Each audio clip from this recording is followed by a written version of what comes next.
Hey you guys, it's your girl Internet, and today we're coming at you with the video, and it's called "This Woman Defends What." What in the world are these crazy people are defending? Like, this is so much. I promise you, it really wouldn't even surprise me because people are so defensive about everything, and it's hard not to offend someone. But don't forget to like, comment, subscribe, turn your notifications on so you can see me. And let's get into this video. So I get it. People love their pets, and there's plenty of reason to love your, four-legged critter. I once had a cat. A cat got killed by a coyote. It was actually deeply upsetting. Oh. Nothing against animals personally. They definitely warm your home. But increasingly, you're starting to see this trend of people that are replacing the concept of having children with animals. And I used to follow someone, and I had to stop following them because I saw them holding their animal and they were just sort of bopping the animal up and down, and then acknowledged that they were doing that to soothe the dog. Now, obviously, this does not soothe a dog. A No. dog is not crying like a baby is crying. The reason that moms do the up and down movement is because that sort of a movement can quiet your baby. They like to be moved around, especially if they have gas. And it just made me go, this is weird. I've also unfollowed women for crying on the internet, things like that. Too disturbing for me. I'm not interested. But I wanted to talk about that because it turns out that I'm recognizing that happening across That's Instagram mean. pages, and people are actually starting to see that, yes, millennials would prefer to have fur critters rather than to have children. This is a report that came out on CNBC. It says 33% of millennials between ages 18 and 36 said that they considered dog-friendly features, such as a fenced yard, as a huge factor in buying their first home. Just 25% cited marriage, and 19% said the birth of a child. So now when they are considering buying a home, they aren't considering a husband, and they're not considering a child. They are considering what that space would look like, how they could imagine that space for their animals. Not necessarily a problem, but we also are starting to see conversations and podcasters, a lot of women talking about why they simply don't want children. Here's a podcaster named Amani Wortham. Wait a minute. Hold on before she get into that. Um, I would rather have a child than a dog.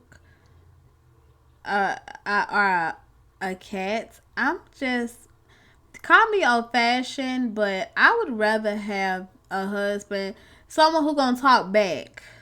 If I say something to them, they can do like yes, and I can understand them. I'd rather have a child any day of the week than a dog or a cat. Now, don't get me wrong. I love animals. I love kittens, and all like that. I just want to choose it over no family. Your family is what caused, that's your legacy, is your family. Not no animal. That's weird. Talking about just that. Take a listen. When you think you'll have kids? I'm not having kids. Oh. What you mean you're not having kids? I'm not having kids. That's what you was born here to do. No, I'm not. Why would you not want to have kids? Why would I? I'm asking you. Why don't I want to have kids? I don't see any benefit. Ah! For giving somebody life? You have a kid and your life becomes about the kid. I want my life to be about me. Oh, you Selfish. That's okay. All right. Well, I think you can say at least Amani Wortham is honest. She's admitting to the fact that she is selfish and she wants her life to be about her. Now, if you look at the comments under this post, people are applauding her. They're saying, yay, absolutely, good for you. And by the way, I don't want to say to some woman who is this selfish, is admittedly selfish, that she should have children, even though obviously I believe the gentleman is right. I believe that having children is our divine purpose as women. I don't think there's anything that you can get from life that is not going to bring you more satisfaction and completion than having a child. But again, not going to encourage someone like her to have children. But that's not all Amani has to say. She also holds a very derogatory view of men. Take a listen. Oh, wow. What do you look for in a man? I don't look for anything in a man. I don't look for a man. I mean, when you meet a man, you talk to him. I don't look for nothing in a man. So what's happening here? now it sounds like it's not only children that she doesn't want, but she doesn't even want to have a meaningful relationship. She holds a bad view of men altogether. We've seen this before.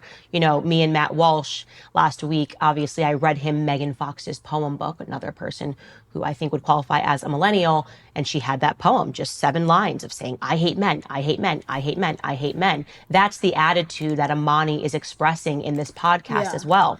And then another thing, like, sometimes as women, like, and being little girls, like, things happen and it makes them feel like that. Like, they dad could have left, or, like, you know, someone could have touched them, like a man could have really hurt them, or they see their mothers going through a lot of ups and downs with me, and that makes them, like, want to not even deal with me. They don't even want to be bothered with me.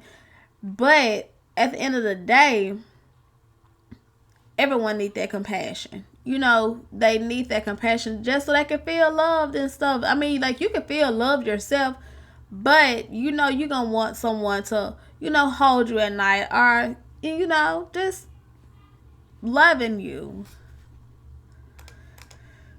And it gets worse. Now, just to give you a little bit of background before you see this next clip, rather notoriously, the rapper Cardi B went on an Instagram Live and was talking about what she did before she became famous. She used to be a stripper, that's well known, but she also talked about how she would take men home from the strip club and she would drug them and rob them. You know, it's amazing. She admitted to committing the crime of drugging men and then robbing them while they were asleep, taking their wallets, and yet she's still been given tons of awards. Obviously not a very defensible thing for any woman to do, whether you're a stripper or not. But Amani defends her actions, and I want you to take a close listen to why she defends them. How do you feel about Cardi B? What about her? About Cardi B admitting that she Good for her. used to... Wait, no, that she used to drug men? Good for her. Good for her? Good for her. Who like gives a They got robbed. They can get that back. They had all the money to buy this. They can buy it again. We're not even going to start comparing getting drugged and robbed for some watches or some money to getting sexually assaulted. I'm never going to be like, oh, we should be talking about Cardi B when it talks about, like, all the sexual assault going on. She didn't sexually assault. So the perspective that she holds is that it's totally fine for a woman to rob and steal money from men because in the world, men are doing things that are worse. She names another man not related to Cardi B who she believes committed sexual assault, and therefore that somehow justifies Cardi B doing something that, again, every single person in the world should condemn. What we're actually seeing, and I thought about this a lot in terms of millennials, is that brainwashing works. I am a millennial. Where is this perspective coming from? Why are there so many women that are talking about men and saying that they hate them, that they don't aspire to have a family, that they don't aspire to have any children, that they instead want to focus on themselves?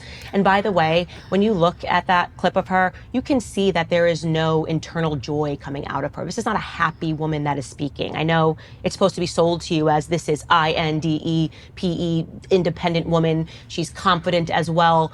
No, none of those things are happening. What I'm sensing is actually a deep internal sadness. Yeah. And again, how did this happen? Well, we are Generation Millennial.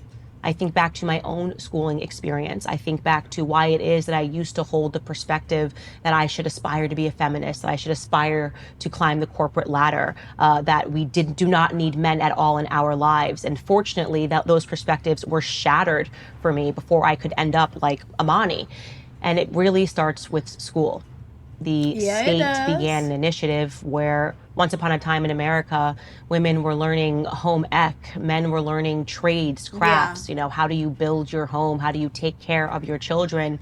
It has been replaced with radical ideologies. I remember sitting in health class and actually learning about the climate agenda. I remember learning and watching Al Gore's Inconvenient Truth and being told that it was selfish and to aspire to have a family and to have children when the world and the planet is going to end. Our minds were shaped, millennial minds were shaped to be anti-family. And now we are seeing the results of that everywhere. And it's even... Not at my school. They wanted us to be moms and dads and stuff. Some of us, some younger kids even had kids before we even had kids. We just now having kids at 20, almost 30 years old. But I am 30 though. some of the kids that I went to school with, I mean, you know, I understand things happen, and you know, people gonna do what they want to do. They're gonna think the way they want to think, and I feel like for her, I feel like she just a woman. She just hurt, and she just. I feel like on down the line when she look back at it, it's gonna be too late, and then she gonna be like, man, I ain't got nobody to take care of me. I'm gonna have to check my own self in to like a nursing home or whatever like that. I hope it doesn't get that late before she realize like, man, I need to, you know, I really want someone to take care of me. I want my legacy to go on. I want to, like, if I have anything, because you already know all these people, they all about money and stuff like that. Who I'm gonna get my money to? The state gonna get it back. The state is gonna get your money back. If you krill over and die, the state is gonna get your money back. They're gonna get it, and you ain't got nobody to give it to. Like, that's generational wealth. You need that stuff. What I grew up on, you want a family, you want a home, you want to have like the yard and stuff like that. You want the animals, you want the kids. You don't want just animals. You know, that right there was just for me. I don't know what the other people, how that, I don't get how they think. I don't, because nowadays people full of birds. I just tell you that people full of crap. Even more pervasive because we have social media where these clips can go viral and women can stand on that and say, that's absolutely aspirational. This is actually a cancer that is happening in our society, that there are people that think it's cool not to have children, that they're trying to normalize, one of the favorite words they say on Instagram, let's normalize not aspiring to family. No, we should not normalize that whatsoever. We have to continue to talk about it. Because the truth, as I always tell anybody that watches this show, is that if you wear that cloak of feminism for too long, if you become like Amani and you become bitter towards men and you become bitter towards the idea of family, you will end up sad and alone. Right. I promise you. Yes, there's just no way. Forget if you say both having a family, even just having a relationship. I just want to be by me. I just want to be by myself and do everything for myself. That is the saddest way that you could possibly exist. Yeah. All right, ladies and gentlemen, if you like this video, you are definitely going to like the full episode even better. You can find it by clicking. It just saddens me because like this younger generation, it's something serious. Like, I don't know, the grandmas that are still here, that they need to come out here with some belts and switches or something like that, because these young girls, I don't know what it's gonna take for a change in these millennials, like these younger millennials, because like I said, I'm 30, and I know like a lot of people that is my age, they think like that, like.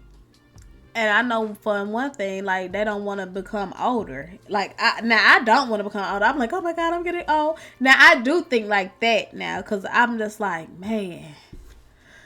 I'm like, my clock is ticking. I need to hurry up and do something. Then I start feeling anxious.